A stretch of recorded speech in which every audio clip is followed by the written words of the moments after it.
हाँ जी भाई, अस्सलाम वालेकुम। आज हमने करना है Cambridge IGCSE physics 0625 paper 2 multiple choice 45 minute जिसका टाइम है मई जून 2025। 0625/22 आज हमने ये करना है। ठीक है, सो लेट्स गेट स्टार्टेड। पहला सवाल उसने कहा है कि which instrument is most suitable. कौन सा इंस्ट्रूमेंट सबसे ज़्यादा सूटेबल है for work to determine the volume of a small irregularly shaped stone. एक स्मॉल इरेगुलरली शेप स्टोन के लिए हम क्या करेंगे, हम एक मेजरिंग सिलेंडर इस्तेमाल करेंगे। इरेगुलरली शेप है, ठीक है। पहले हमने पानी डालेंगे, let's say 100 metre, 100 centimetre cube. फिर वो स्टोन डालेंगे, थोड़ा वॉल्यूम बढ़ जाएगा, लाइक 120 सेंटीमीटर क्यूब हो जाएगा। जो डिफरेंस आया वो आएगा volume of the small irregularly shape stone, ठीक है। अब नेक्स्ट सवाल हमारे पास क्या है।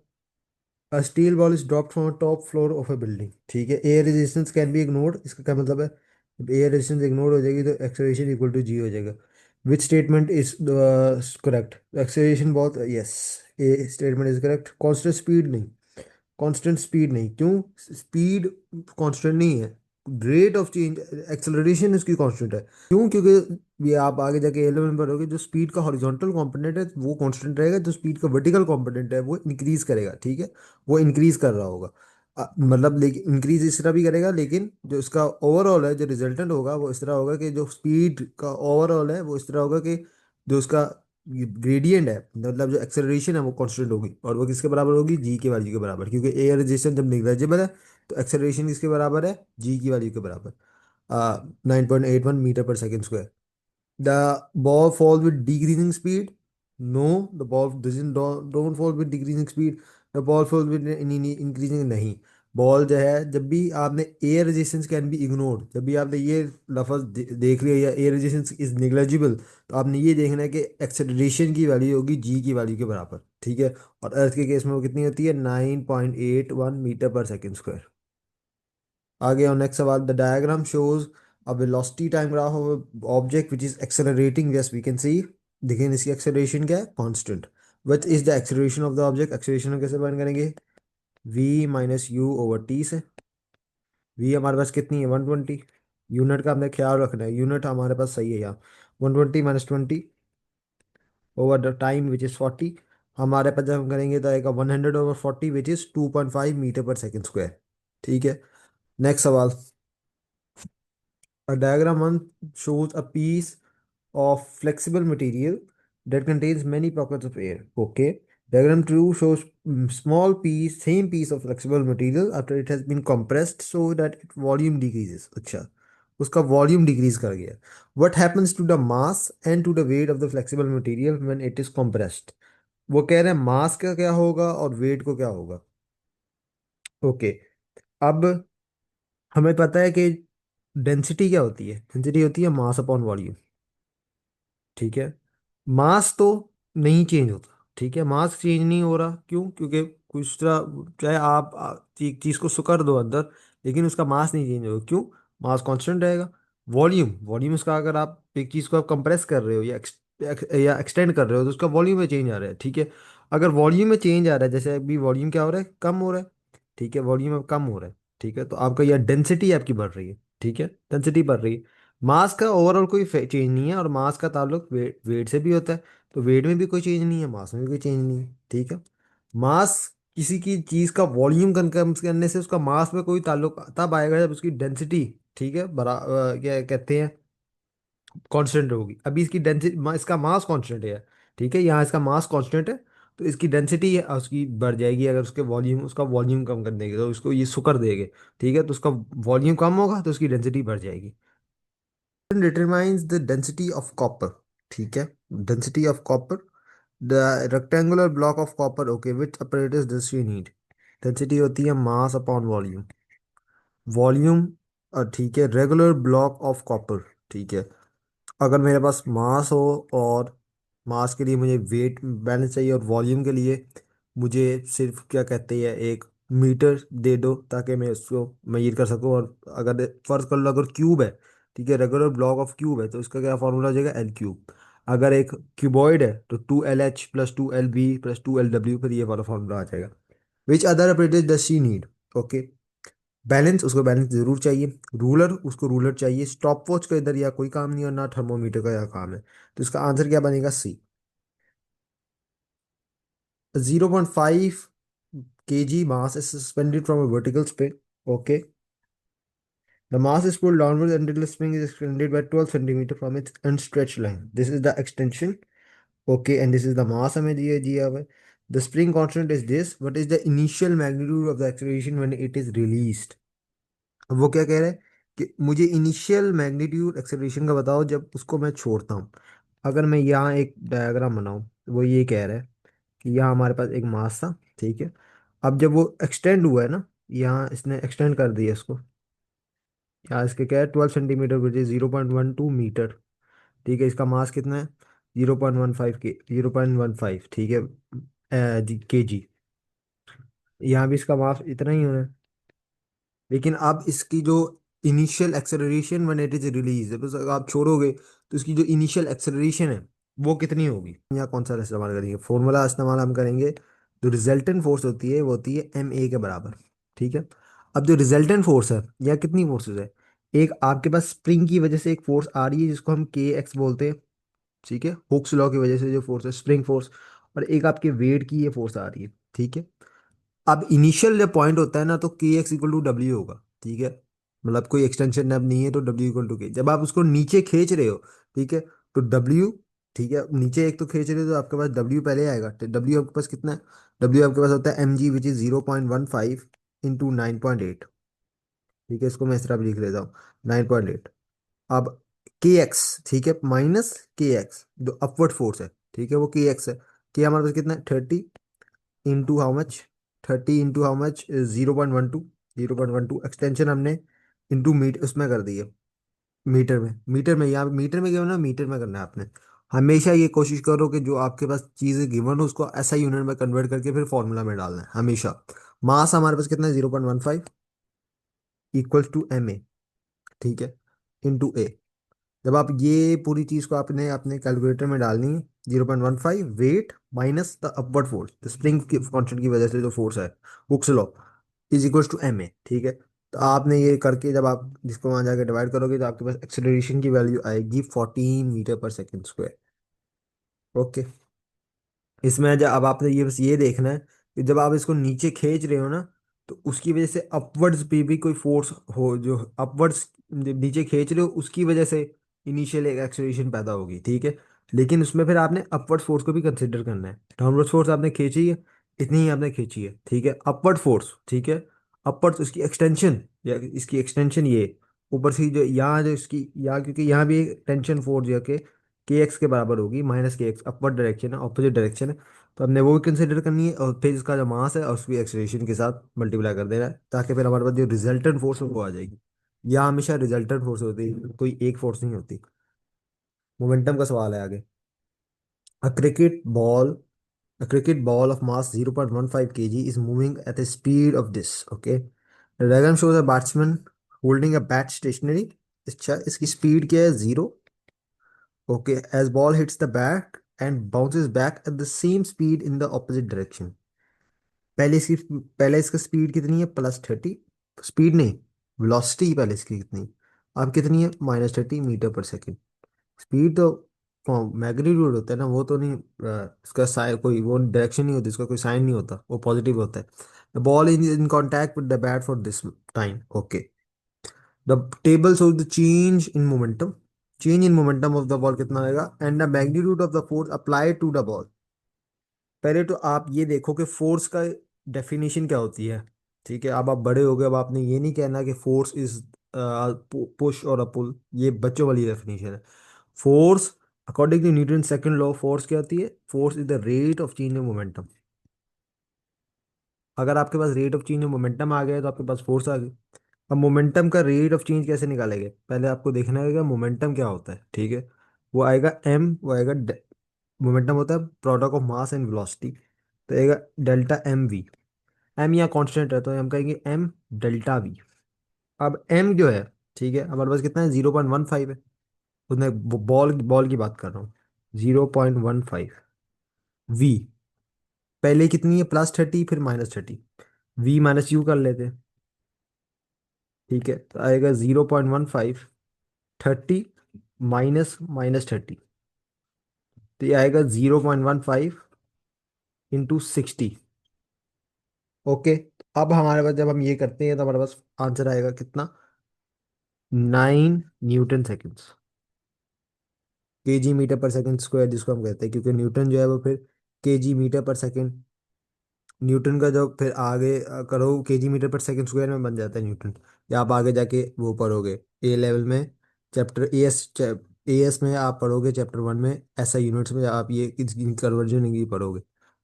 इसका भी आंसर क्या आएगा, 9। ठीक है, तो या सी होगा या डी होगा answer. Okay, force applied to the ball, force के लिए हमने क्या करना है, फोर्स के लिए हमने ये करना है जो हमने अभी ये निकाली है 9 ओवर जो टाइम हमारे पास है, टाइम हमारे पास कितना, 1.01 मिली सेकेंड, 10 की पावर -3। जब आप ये करोगे आपके पास कितना आंसर आएगा, 9000 न्यूटन। ओके, आपके पास आंसर आएगा इसका डी। नेक्स्ट सवाल, a stone is thrown vertically upwards at a speed of this। Okay, u उसने यू जो इनिशियल स्पीड है वो दे दी, all of kinetic energy is transferred to GP when the stone reaches maximum height. वो ये कह रहा है कि जो एम जी एच है, एम जी डेल्टा एच है, वो किसके बराबर है, 1/2 एम डेल्टा वी स्क्वायर के बराबर है। ठीक है, तो मैं इस तरह कर सकता हूँ कि जी एच अगर मैं कर लूँ, एम बी स्क्वायर ओवर 2 कर लूँ। ठीक है, m delta v, delta h यहाँ एम वी स्क्वायर, क्योंकि वी जो मैक्सिमम हाइट में यहाँ, वी मैक्सिमम जो मैक्सिमम हाइट पे जो वेलोसिटी है वो जीरो हो जाती है, लेकिन अभी हम यहाँ डेल्टा वी स्क्वायर लगा देते हैं ओवर 2। एच जो इनिशियल एच है वो जीरो है, इसलिए हम यहाँ एच ही लगा सकते हैं, डेल्टा एच इक्वल टू एच-0, तो ये एच आ गया। अब हमने यहाँ लगाना है कितना, उसको क्या चाहिए, एच चाहिए। ठीक है, मैक्सिमम हाइट पे हमारे पास जो स्पीड है वो कितनी होगी, डेल्टा वी स्क्वायर वाला हमारे पास कितना होता है, v square minus u square. ठीक है, अब delta v square equals to v square क्या हो गया, 0 square minus u square. Okay, आगे अब हमारे पास यहाँ करते हैं तो आ जाएगा -5 स्क्वायर। अगर हम इधर चेंज है, मतलब अगर हम पॉजिटिव यहाँ ले रहे हैं तो हम सिर्फ यहाँ 5 स्क्वायर भी लिख सकते हैं, इधर आप यहाँ इतना साइन का मसला नहीं है। ठीक है, तो आएगा GH इंटू, अभी एम जो है ये देखो, ये एम यहाँ से कट गया था ना, यहाँ एम से कट गया। आगे हमारे पास कितना है, 5 स्क्वायर ओवर 2, एच हमारे पास कितना आ जाएगा, 5 स्क्वायर ओवर 2 इंटू 9.81। ठीक है, ये हमारे पास आएगा 5 square over 2 into 9.81, which is C. Next सवाल, three energies resources are listed which get their energy from sun। Geothermal जो एनर्जी है वो होती है आपके पास अर्थ की कोर से। ठीक है, विंड जी की जो एनर्जी है वो आपके पास क्या होती है, वो आपके पास वैस जो विंड आपके पास हवा आ रही होती है वो आती है सन की हीट से। ठीक है, जो आपके पास आपको पता नहीं होगी बात, लेकिन जो सन की जो हीट वेव होती है, ठीक है, इंफ्रारेड वेव, उसकी वजह से ही आपके पास ये विंड होती है। तीसरे आपके पास आता है न्यूक्लियर फ्यूल। न्यूक्लियर फ्यूल का जो है आपके पास वो फिजन और फ्यूजन होती है। फ्यूजन तो नहीं होती अर्थ में, लेकिन फिजन होती है, और वो न्यूक्लियर रिएक्शंस की जो वजह से ये होता है, लेकिन इसका सन से कोई ताल्लुक नहीं है। तो आपके पास जो आंसर आएगा वो से आएगा इसका 2। ठीक है, डिटरमाइंड बाय इट्स कंटेनर, एक सब्सटेंस है उसके पास एक शेप होती है जो कि इसके कंटेनर से उसकी शेप को मालूम किया जा सकता है। What are the possible states of this sample. ठीक है, वो सैंपल क्या हो सकता है, सॉलिड की जो एक फिक्स शेप होती है। ठीक है, वो कंटेनर की वजह से नहीं होता, ऐसे नहीं होता वो किसी भी कंटेनर में आ जाएगा और कोई शेप बना देगा, ऐसे नहीं होता। उसकी एक फिक्स शेप होती है। गैस और लिक्विड की ये होती है क्योंकि उनकी जो होती है विस्कोसिटी वो होती है ज़्यादा। ठीक है, तो आपके पास आएगा इसका आंसर क्या, गैस एंड लिक्विड, बी।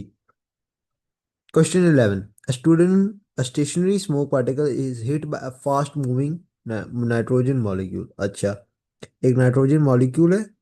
ठीक है, एक बड़ा सा नाइट्रोजन मॉलिक्यूल, एक छोटा सा पार्टिकल जो रुका हुआ है, एक बहुत ज़्यादा उसकी स्पीड है। तो अब जाहिर सी बात है इसका मोमेंटम कंजर्व करने के लिए इसने रिबाउंड करना है, और इसने मोमेंटम कंजर्व करने के लिए ये जो है वो जाएगा। ठीक है, क्योंकि इधर मोमेंटम की कंजर्वेशन का बेसिकली सवाल है कि इसके बाद क्या होगा। तो ये नाइट्रोजन मॉलिक्यूल रिबाउंड और स्मोक पार्टिकल जो है मूव करेगा इन ऑपोजिट डायरेक्शन। आगे आओ। A bubble of gas rises from bottom of lake to the top. Okay. The table shows the gas pressure inside the bubble and the volume. The temperature is constant. The temperature is constant. इधर हम the three values are correct। वाह ठीक है, हम देखते हैं p v equals to n r t. T is constant. हमें ये में ये पता है कि जो पी वी है वो कांस्टेंट के बराबर है, पूरा ये कांस्टेंट हो गया ना। मतलब प्रेशर, अगर हम इस तरह करेंगे कि हमने इन दोनों को मल्टीप्लाई करना है, हम क्या करेंगे, हमने इन दोनों को मल्टीप्लाई करना है, इन दोनों को मल्टीप्लाई करना है, इन दोनों को मल्टीप्लाई करना है, इन दोनों को मल्टीप्लाई करना है। इन दोनों को मल्टीप्लाई करके अगर हमारे पास आएगी 864, 864 हमारे पास पहली वैल्यू आ रही है। ठीक है, दूसरी में हमारे पास आ रही है 864। यहाँ फिर हमारे पास ऑफ कोर्स ये गलत हो जाएगा और हमारे पास जो आंसर आएगा वो आएगा फिर सी। मतलब उसने कहा तो करेक्ट नहीं है, ठीक है, तो सी गलत है, तो हमारे पास आंसर सी आ गया। Question 13। The diagram shows a glass flask sealed with a small volume of mercury। ठीक है, we can see in a glass tube। Okay, ये ग्लास ट्यूब होती है और फिर उसने मरकरी दिखाई हुई है। When the flask is getting warm, जब उसको हीट प्रोवाइड की जाती है, उसका टेम्परेचर जब बढ़ता है ग्लास का, the mercury rises up the tube. ठीक है, हमें पता है एक्सपेंशन होती है। जब आप एक चीज़ को गर्म करते हो तो एक्सपेंशन होती है, और जब आप चीज़ को ठंडा करते हो तो कंप्रेशन होती है।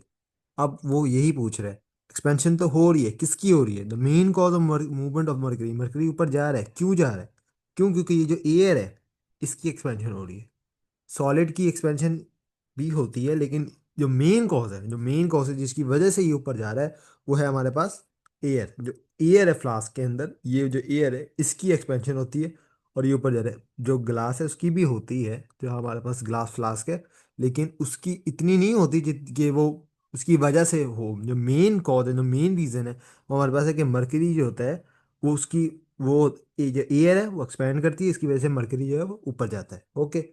बाकी एक्सपेंशन ऑफ मर्करी ये वगैरह जो मेन कॉज है वो हमारे पास है expansion of air in flask. Diagram shows a metal, ये आपका q equal to m c delta theta का सवाल। The diagram shows equipment use in an experiment. हाँ जी, हमें पता है ये इक्विपमेंट आपको पता होना चाहिए। In experiment heater switch for on and increase. ठीक है, in degree Celsius. Change in delta theta, ये आप एक बात याद कर लो, जो चेंज इन डेल्टा थीटा अगर केल्विन में हो, वो बराबर होते हैं change in delta theta in degree Celsius. ये आगे बात बहुत यूज होगी A level physics and chemistry में। चेंज इन डेल्टा थीटा जो इन केल्विन है वही बराबर है change in delta theta in degree Celsius. लेकिन अगर मैं कहूँ केल्विन में जो मेरे पास टेम्परेचर होता है, ठीक है, वो किसके बराबर होते हैं? वो होता है temperature in degree Celsius plus 273.15। Okay, kelvin में जो टेम्परेचर है हमारे पास वो temperature in degree Celsius plus 273.15। इधर वो क्या है कि मुझे इस स्पेसिफिक हीट कैपेसिटी का क्या है, हमें पता है q equals to m c delta theta. अब हमारे पास इधर Q नहीं है, लेकिन हमें पता है जो Q क्या है, एनर्जी, हीट एनर्जी। तो अब पावर का क्या फॉर्मूला होता है? पावर का होता है एनर्जी ओवर टाइम। Q हमारे पास क्या होता है? Q हमारे पास होता है p t equals to m c delta theta. ठीक है, Q को हमने सुबह को बनाया तो पी टी हो जाएगा। ठीक है, तो अब C क्या आ जाएगा? P t over m delta theta. इसका आंसर हमारे पास आएगा B. Diagram shows forward the rod is made from a different metal. ठीक है, wax is used to attach small metal balls at rod end of PQR। ठीक है, या हमने एक स्मॉल मेटल बॉल्स अटैच की हुई है। ठीक है, each rod is same size। okay, they are heated uniformly by a Bunsen burner at point X। यहाँ एक बर्नर है, यहाँ एक हीट इनको प्रोवाइड की जा रही है। Why does the ball and silver rod fall first? अब इसका ये सवाल क्या है कि आपके पास जो सिल्वर रॉड है, ठीक है, सिल्वर रॉड में बॉल क्यों पहले, मतलब उसमें हीट पहले क्यों ट्रांसफर हो जाती है? ऑफ कोर्स, यार रेडिएटर की कोई बात नहीं हो रही, ये गलत बात है। एक चीज को हीट जल्दी अब्जॉर्ब, एक चीज हीट को जल्दी अब्जॉर्ब कर देता है, ठीक है, वो मतलब जल्दी अब्जॉर्ब कर रहा है। ऐसा क्यों है? क्योंकि वो एक अच्छा कंडक्टर है हीट का। सिंपल ये बात है, इसमें कोई केमिस्ट्री इन्वॉल्व नहीं है। बस ये है कि एक चीज़ को वो हीट जल्दी अब्जॉर्ब कर रहा है, ठीक है, उसकी वजह से ज़्यादा क्विक रिएक्शन हो रहा है, मतलब वो नीचे गिर रहा है। वो बॉल जो है, बॉल, वह किसकी, वैक्स स्मॉल मेटल बॉल जो है नीचे गिर रही है, सिल्वर मतलब एस पे जो बॉल है वो नीचे गिर गई है। इसका मतलब है सिल्वर एक अच्छा कंडक्टर है हीट का, उस पर हीट जल्दी ट्रांसफर हो जाती है, ज़्यादा उसने जल्दी अब्जॉर्ब कर ली हीट को। ये सिर्फ इसने सवाल किया था। The three solid copper spheres are heated to the same temperature. Okay. X उसका डायमीटर है, उसका कलर ऑफ सरफेस है, सफ़ियर वाई उसने दिया हुआ है, और सफ़ियर जी भी उसने दिया हुआ है, उसने डायमीटर और कलर ऑफ सरफेस दिया। Which row gives the highest rate of radiation. ठीक है। Highest rate of radiation, rate of emission of radiation मतलब इमिट कैसे हो रही है। हाईएस्ट रेट, पहले तो अगर मैं कहूँ कि इसके लिए हमें देखना है इसका वो भी ज़्यादा हो, डायमीटर भी इसका ज़्यादा हो, और उसका वो भी ज़्यादा हो, डार्कर सरफेस हो। ठीक है। इसका ऑफ कोर्स पहले एक्स आएगा। ठीक है। उसके बाद हमारे पास क्या आएगा, जी। क्यों जी, क्योंकि उसके पास डायमीटर ज़्यादा है। ठीक है। और उसका वाइट दोनों है, वाई और जी दोनों वाइट है, लेकिन डायमीटर हमें हम देखेंगे। फिर हमारे पास एंड में हमारे पास वाई आएगा। ठीक है। अगर तो यहाँ दोनों सेम है, ठीक है, इसने इसलिए ध्यान जानबूझ के उसने ये नहीं किया कि हमें ब्लैक दे देता, ब्लैक दे देता फिर मसला हो जाता कि हमें डिसाइड करना होता। लेकिन उसने दोनों वाइट दिए, इसलिए फिर हम यहाँ डायमीटर को देखेंगे कि डायमीटर किसका ज़्यादा है, उसका फिर ज़्यादा, फिर जी का ज़्यादा है, इसलिए जी पहले आएगा यहाँ। Which wave will diffract the most when passing through gap of that is 0.85 metre wide. ठीक है। 0.85 मीटर वाइड। अब पहले तो आपने जो देखनी है, जो डायफ्रैक्शन है, डायफ्रैक्शन है वो सबसे ज़्यादा कब होगी, जब जिसकी वेवलेंथ सबसे ज़्यादा होगी। वेवलेंथ जिसकी सबसे ज़्यादा होगी उसकी सबसे ज़्यादा डायफ्रैक्शन होगी। हमें पता है v equals to f lambda. ठीक है। अब लैम्डा जब सबसे ज़्यादा होगा वहाँ सबसे ज़्यादा डायफ्रैक्शन होगी। अब आप जब इसको कैलकुलेट करोगे आपके पास वैल्यू आएगी 300 इंटू 280 करते हो आपके पास 900 के कुछ, 900 के नीचे आपके पास वैल्यू आएगी। 300 इंटू 400 1200 आपके पास, बल्कि v equal to f multiply नहीं करना, v equal to f lambda, lambda equal to v over F.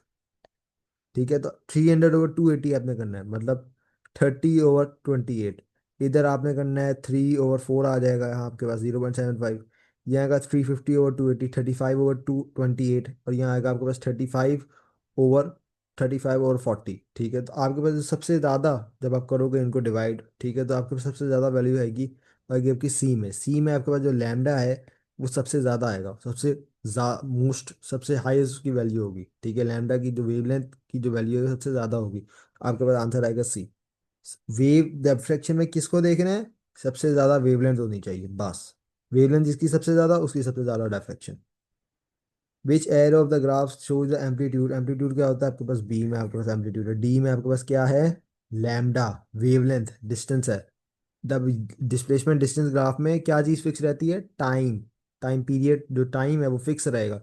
अब इसे टाइम पीरियड नहीं फाइंड कर सकते, फ्रीक्वेंसी नहीं फाइंड कर सकते, आप इसका वेवलेंथ फाइंड कर सकते हो। ठीक है। और ये है जो सी है ये आपके पास नहीं है कुछ, बी आपके पास है एम्पलीट्यूड। विच रो डिस्क्राइब्स सेस्मिक एस वेव। पहले तो दे आर ट्रांसफर वेव्स। ठीक है। सेस्मिक एस वेव मतलब जो सन से निकलने वाली वेव्स है उसकी बात कर रहे हैं। Electromagnetic waves, transfer waves and they parallel नहीं, पैरेलल नहीं, पैरेलल क्या होती है, परपेंडिकुलर। पैरेलल क्या होती है, लॉन्गिट्यूडनल वेव, साउंड वेव, वो पैरेलल ट्रेवल करती है। ट्रांसफर वेव जो है परपेंडिकुलर ट्रेवल करती है to the direction of propagation of wave. The image found the image of an object found by a plane mirror. Plane mirror के जो object है उसकी पहला प्रॉपर्टीज लिख लो। पहला होता है इसमें जो होती है इमेज होती है वर्चुअल। दूसरा होता है अपराइट होती है। तीसरा होता है लेटरली इन्वर्टेड।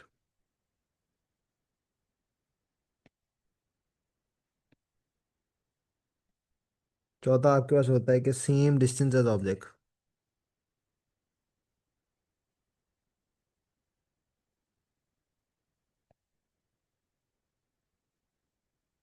ठीक है। जितना ऑब्जेक्ट का मिरर से डिस्टेंस है उतना ही जो वर्चुअल इमेज है उसका ही ऑब्जेक्ट, उसका डिस्टेंस मिरर से है। ठीक है।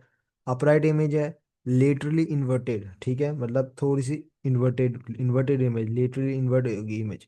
और जो इसका डिस्टेंस है वो सेम है, ठीक है, जितना ऑब्जेक्ट का मिरर से है। इसकी इमेज क्या वर्चुअल है और क्लोजर नहीं, distance same mirror from object. ठीक है। डी इसका आंसर आएगा आपके पास। 21 आपके पास कौन सा है, इसमें आपका भी बस ये वाला फॉर्मूला लगेगा, n equals to sine i over sine r. ठीक है। अब इधर भी आपने देखना, layer of light is incident on a glass between incident reflected boundary are shown. Okay. Which equation, इधर आपने देखना है किससे आप एंगल देखते हो, नॉर्मल से हमेशा। ठीक है, तो 64 है तो आपके पास यहाँ का आ जाएगा 26। ठीक है, तो आपके पास साइन आएगा साइन 50/sin 26। साइन 50 नहीं, साइन 40, बल्कि क्यों, क्योंकि मैंने अभी क्या है, हमने नॉर्मल से देखना, ये नॉर्मल से तो है ही नहीं, नॉर्मल से क्या है, ये वाला नॉर्मल से है, तो ये 40 आएगा, तो साइन 40 हमारे पास इधर आएगा। साइन 40 इधर भी हमारे पास 40 डिग्री नॉर्मल से, साइन 40/sin 26। हमेशा नॉर्मल, जो नॉर्मल से जितना एंगल बन रहा है आपने उसको देखना है। साइन 40/sin 26 आपके पास ए आंसर है। आगे आओ। A small object is placed near a converging lens as shown. The lens form an image। ठीक है, एक converging lens के पास एक image, ये फॉर्म। इसमें अब आपकी ये एक एग्जांपल किसकी है, ये मैग्नीफाइंग ग्लास की है, क्योंकि इमेज जो है वो ज़्यादा डिमिनिश्ड नहीं है, इमेज तो बहुत बड़ी इमेज बनेगी। ठीक है, मैग्नीफाइंग ग्लास की है आपके पास एग्जांपल है। इसमें आपके पास जो इमेज है वो आपके पास क्या है, वर्चुअल। पहले तो आपने ये बात रखनी है, इमेज इज वर्चुअल। दूसरी बात, आपके जो इमेज है वो बहुत इन लार्ज है, बड़ी इमेज आपको फॉर्म होंगी। ठीक है, डिमिनिश्ड नहीं है, डिमिनिश्ड में होती है छोटी इमेज फॉर्म, यहाँ छोटी इमेज फॉर्म नहीं हुई। तीसरी बात आपने ये लिखनी है कि जो ऑब्जेक्ट है वो किधर प्लेस्ड हुआ है, object placed between optical centre and focal point. ठीक है, जो लेंस का जो फोकल पॉइंट है और जो ऑप्टिकल सेंटर है, ऑप्टिकल सेंटर और जो उसका फोकल पॉइंट है, इन दोनों के दरमियान जो है वो ऑब्जेक्ट प्लेस हुआ है। ठीक है, तो अब आपके पास इसका आंसर है, इमेज इज डिमिनिश गलत, इन्वर्टेड गलत, रियल गलत।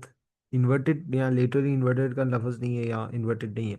Object is closer to the lens than is principal focus, principal focus से पहले आ रहा है ऑब्जेक्ट, और ऑप्टिकल सेंटर के बाद में आ रहा है ऑब्जेक्ट। ठीक है, but is approximate speed of light is air 3 × 10⁸ आगे चलो, ये याद करनी चाहिए आपको वैल्यूज। आगे आपके पास है एको का सवाल। A ship sends an ultrasound pulse to it sea bed to measure the depth of the sea. The speed of ultrasound is this. It will take this much time. What is the depth of the sea? V equals to 2D/T। Ultrasound का सवाल। V हमारे पास कितना है, echo का सवाल है, 1500 × T कितना है, 4.6/2D। जब आप ये करोगे तो आपके पास वैल्यू आएगी 3500 metres. C, dolphin has a range of this which frequencies can be heard by both humans and dolphins। humans की होती है 20 हर्ट्ज से 20 किलो हर्ट्ज। ठीक है, तो 20 हर्ट्ज जो है वो डॉल्फिन तो सुन नहीं सकती, 20 किलो हर्ट्ज अच्छा डॉल्फिन सुन लेगी, 150 किलो हर्ट्ज तो इंसान सुन नहीं सकता। 150 ठीक है, वो डॉल्फिन भी सुन सकते हैं, हम भी सुन सकते हैं। और से 20 kilo hertz, okay, 20 kilo hertz जो डॉल्फिन भी सुन सकती है, हम भी सुन सकते हैं, तो हमारे पास डी आंसर है। सी में मसला ये है, 150 किलो हर्ट्ज हम तो सुन नहीं सकते, तो हमारा फिर डॉल्फिन सुन सकती है, हम तो सुन नहीं सकते।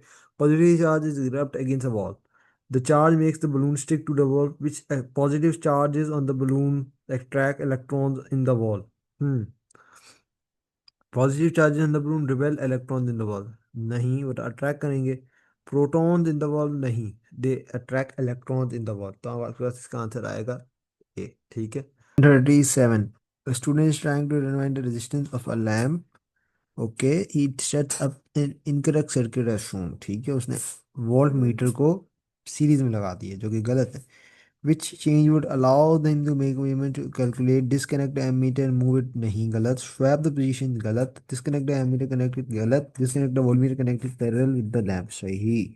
डी, वोल्टमीटर को शॉर्ट सर्किट हो जाता है अगर आपने, शॉर्ट सर्किट नहीं, एमीटर को अगर आप पैरेलल में होगा तब शॉर्ट सर्किट होगा, लेकिन वोल्टमीटर को आप सीरीज में नहीं लगा सकते, गलत रीडिंग देगा, आपको रीडिंग ही नहीं देगा।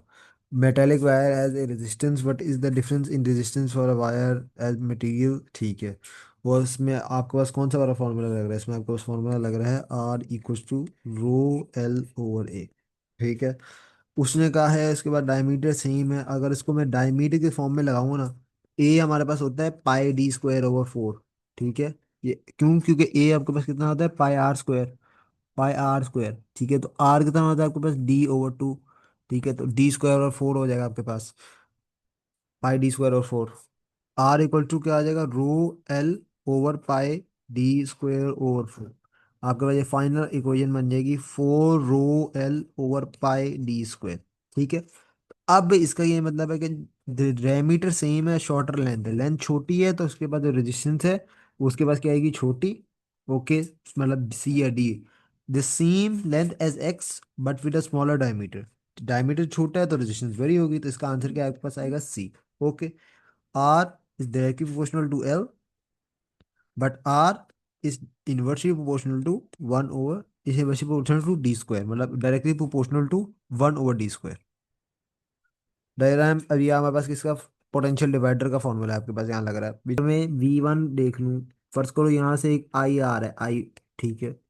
आई सीरीज में, तो सीरीज में करंट सेम रहना, तो आएगा V इन आई R1। ठीक है। V2 में करूंगा, V2 कितना आएगा, वो भी आई रहेगा, I R2। ठीक है। तो अगर मैं इनकी डिवाइड करूं उनको, तो ये आ जाएगा V1 over V2, R1 over R2। ठीक है। तो अब V1 मुझे फाइंड करना है, तो V1 हो जाएगा R1 over R2 into V2।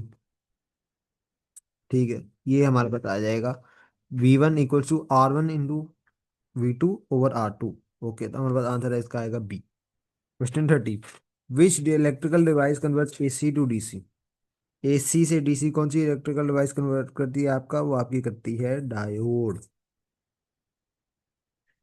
इसको, इसका पूरा नाम होता है फुल वेव रेक्टिफिकेशन। डायोड को हम रेक्टिफायर भी कह रहे होते हैं। ठीक है। फुल वेव रेक्टिफिकेशन से, full wave rectification, half wave rectification, ये आप पढ़ोगे A2 में जाके, लेकिन ये पूरा प्रोसेस होता है जिसमें हम डायोड्स का इस्तेमाल करते हैं AC को DC में कन्वर्ट करने में। ठीक है। मतलब डायोड करता क्या है, रेक्टिफायर जिसको हम बोलते हैं, वो एक ही डायरेक्शन में करंट को फ्लो करने की इजाजत देता है। दूसरी डायरेक्शन में करंट फ्लो होने की कोशिश करता है तो वो ब्लॉक कर देता है, वो फ्लो नहीं होने देता। A cell is connected to a parallel combination of 2 ohm resistor and a 4 ohm resistor.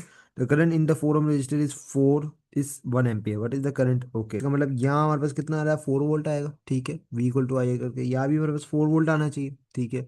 मतलब बैटरी की कितना है, 4 वोल्ट है। ओके। अब 4 volt equal to 2 into I1। I1 हमारे पास आ जाएगा कितना, 2 एम्पियर्स। ये हमारे पास कितना आ रहा है, 2 एम्पियर्स। तो अब हमारे पास जो टोटल आई आई आएगा वो आएगा 3 एम्पियर्स। हमारे पास आंसर आएगा इसका D. Okay. The current in the cell बोला था, एक के अक्रॉस नहीं बोला। Wait an electric current in along magnetic field is created around the wire. यहाँ हम अब लगाएंगे अपना राइट हैंड थंब रूल। ठीक है। व्हेन द करंट, अब इधर वो पूछ रहा है कि मैग्नेटिक फील्ड क्लॉकवाइज डायरेक्शन है या एंटी क्लॉकवाइज। इधर हम लगाएंगे राइट हैंड थंब रूल। अपना थंब आपने क्या करना है, नीचे डाउनवर्ड्स, और आपने अपनी देखना है कि आपकी फिंगर्स कहाँ कर्ल हो रही है, क्लॉकवाइज डायरेक्शन में कर्ल हो रही है। आपके पास आंसर आएगा इसका आएगा बी। ठीक है। मैग्नेटिक फील्ड की direction clockwise direction, clockwise magnetic field. The primary voltage supply to a transformer is this, secondary is this, secondary current is this, transformer is 100% efficient, कोई लॉस नहीं हो रहा। प्राइमरी करंट कितना है, इधर हम कहेंगे N P over N S equals to V P over V S which is equals to I P over I S over I P. Current का उल्टा सीन हो जाता है, I S over I P. अब आपने यहाँ कितना लगाना है, वी पी हमारे पास कितना है, वी पी हमारे पास है यहाँ 3 वोल्ट, यहाँ हमारे पास है 5 वोल्ट, यहाँ हमारे पास है 2, और यहाँ हमारे पास है एक्स। तो 3/5 इक्वल्स टू 2/x। तो ये आपके पास आ जाएगा 3x equals to 10, x equals to 3.3 amperes. और बस आएगा C answer. When a thin gold foil is bombarded with alpha waves are deflected through large angles. Most of the atom space is empty। ठीक है। ये एक थी observation, ये जो हमारे पास गोल्ड फॉइल का जो एक्सपेरिमेंट आया था, scattering of alpha particles, all of the positive charge are concentrated in a small volume. ठीक है। जिसको हम न्यूक्लियस कहते हैं। Positive charge is spread through the atom, गलत। ऑल ऑफ नेगेटिव, गलत। बी या ए, ठीक है, स्टेटमेंट दोनों सही है, लेकिन इस दो स्टेटमेंट से when a gold foil is bombarded some of the alpha particles are reflected through large angles. Through large angles, इसका मतलब जो आपके पास इस ऑब्जर्वेशन के मुताबिक जो आपके पास आंसर आता है वो आपके पास आता है बी। ठीक है। इस ऑब्जर्वेशन से क्या ये विच स्टेटमेंट एक्सप्लेन डिफ्लेक्शन, इस डिफ्लेक्शन इसको कौन सी चीज एक्सप्लेन करती है, वो आपके पास है B. 35, a detector near a radioactive sources shows a reading of 2000 counts per minute minute, अच्छा, 1 मिनट में 2000 counts. How can it can be corrected? By removing background radiations, क्योंकि जब आप नहीं रिमूव करते तो ये बैकग्राउंड रेडिएशंस को भी काउंट कर रहा होता है। अच्छा भाई, which statement about alpha beta and gamma particles is not correct? Alpha particle deflected most in electric field, गलत। कब वो कहाँ से डिफ्लेक्ट करने शुरू हो गया? अल्फा पार्टिकल का इतना बड़ा मैस होता है, वहाँ कहाँ से डिफ्लेक्ट करेगा? Beta particle deflected most in a magnetic field, also in electric field beta सबसे ज़्यादा डिफ्लेक्ट होते हैं। Gamma is not deflected by a magnetic field neither in an electric field, and gamma is least ionising. इसका हमारे पास अभी यहाँ alpha particles की deflection से कोई ताल्लुक नहीं है। ठीक है, तो हमारे पास जो आंसर आएगा वो आएगा ए। ठीक है, not correct. Alpha gamma is least ionising and alpha is most ionising. ठीक है, ये भी आपने बात, और गामा इज मोस्ट पेनिट्रेटिंग। ठीक है, alpha is least penetrating because of ज्यादा mass. A sample of radioactive has a half life of 20 minutes. अब which statement is correct? 20 minutes उसकी हाफ लाइफ है। ठीक है, मतलब इनिशियल से अगर 20 मिनट गुजार लिए तो उसकी आधी हो जाएगी वैल्यू, एंड नॉट ओवर 2 हो जाएगा। इसके अगर मैं कहता हूँ हाफ लाइफ का क्या मतलब है, इनिशियल टाइम टी पे, टाइम टी इक्वल टू 0 पे उसके जो पार्टिकल्स है, नंबर ऑफ जो पार्टिकल्स वो एन नॉट है। अब जब टाइम हो जाएगा उसका 20 मिनट्स, तो इसकी जो एन नॉट हो जाएगा वो एन नॉट ओवर 2 रह जाएगा उसके सैंपल में। अब which statement is correct? After 30 minutes less than half, आधे से कम of the material has been decayed. नहीं, आधे से 20 मिनट के बाद ही आधा हो गया। 20 मिनट के बाद तो आधे से भी ज्यादा होगा ना। ठीक है, आफ्टर 40 मिनट्स नहीं, 40 मिनट्स बाद एन नॉट ओवर 4 हो जाएगा।